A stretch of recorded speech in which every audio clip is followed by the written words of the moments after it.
જો ભાઈ ગ્રુપ ટૂરમાં છે ને મજા આ છે. જો અત્યારે બસ ઊભી રાખી દીધી છે હાઈવે ઉપર અને ગુલાબ જાંબુ છે, આ સલાડ છે, આ મગનું શાક છે, આ ભાત છે અને જો બાએ બનાવી છે રસોઈ.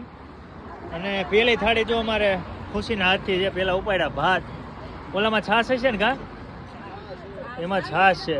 જો એમાં પાછી છાશ છે ને બધા લાઈનમાં જો ઊભા રહી ગયા થાળી લઈને, કારણ કે બધાને લાગી ભૂખ.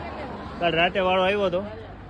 ભાત ને સલાડ ને સાથે ગુલાબજાંબુ, એટલે એમાં કંઈ ઘટે તો નહીં. ભાઈ આપણે થાળી લઈ લ્યો હવે. જો આ થાળીઓ મીંડા બાટવા આવે. હાલો આ પેલી થાળી આવી અહીંયા.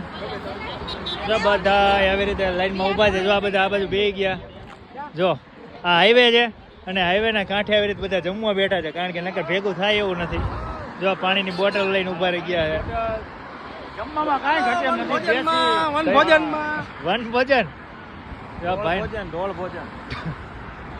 જો હાઈવે ઉપર તો અહીંયા જમવાનું છે. બે જાય હાલો થઈ. જો અમારે આવી ગયું છે સલાડ ને આમ ખૂણે ભાઈ જાય કોઈ ગાડી વાળું ચડાવી દે, હેરાન થઈ જાવ.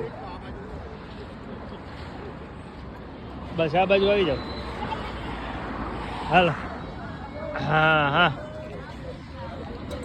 હાલો હવે જમી લેવી. બે ગયા છે જો નિરાય છે હાઈવે ઉપર. હાઈવેના કાંઠે જમવાની મજા કંઈક ઓલ છે.